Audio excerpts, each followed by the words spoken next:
Nepal premier league season 2 को अर्को दावेदार टोली हो कर्णाली याक्स। पहिलो सिजनको पनि दावेदार मानिएको याक्सले प्लेअफसम्म यात्रा तय गरेको थियो। अपेक्षा अनुरूप पहिलो सिजनमा प्रदर्शन गर्न नसकेको याक्स यसपालि पनि निकै बलियो मानिएको छ। अन्डर 19 बाट उदाएका युवा लेग स्पिनर युवराज खत्रीलाई अक्सनबाट पाएको याक्सलाई अर्का युवा अफ स्पिनर विपिन प्रसाद शर्माको साथ रहनेछ। विपिनले अघिल्लो सिजन ट्यालेन्ट हन्टबाट टोलीमा पर्दै सनसनीपूर्ण प्रदर्शन गरेका थिए। फास्ट बलिङमा भने नन्दन यादव र सोमपाल कामिने महत्त्वपूर्ण हुनेछन्।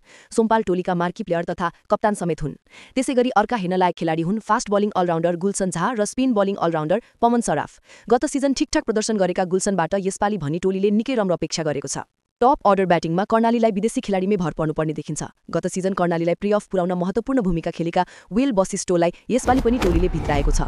त्यसैगरी भारतीय ओपनिङ ब्याट्सम्यान प्रियङ्क पाञ्चाल र विकेट किपर ब्याट्सम्यान जय किशन कोलसावाला पनि टोलीमा छन्। कोलसावाला त टियु क्रिकेट मैदानका लागि चिनिएको नाम नै हो। त्यसैगरी नेदरल्यान्डका ओपनर ब्याटर म्याक्स ओडोड र अफगानिस्तानका अलराउन्डर नजिबुल्ला जाद्रानको उपस्थितिले टोली अत्यन्त सन्तुलित देखिएको छ। उता चितवन राइनोज पनि आफ्नो पहिलो खेलमा जितको खोजीमा हुनेछ। गत सिजन कर्णाली याक्सलाई हराएर दोस्रो क्वालिफायर खेलेको चितवन पनि सन्तुलित देखिएको छ। पहिलो सिजनमा उत्कृष्ट प्रदर्शन गरेका विदेशी खेलाडी रवि बोपारा र तीव्र गतिको बलर सोहेल तन्वीरलाई यसपालि पनि टोलीले भित्राएको छ। त्यसैगरी पहिलो सिजन सुदूरपश्चिम रोयल्सबाट खेलेका विदेशी ब्याट्सम्यान सैफ जैब र विश्व क्रिकेटकै स्टार पूर्व टी20 number 1 English opener David Malan पनि टोलीमा आबद्ध भएपछि टिम झनै बलियो देखिएको छ।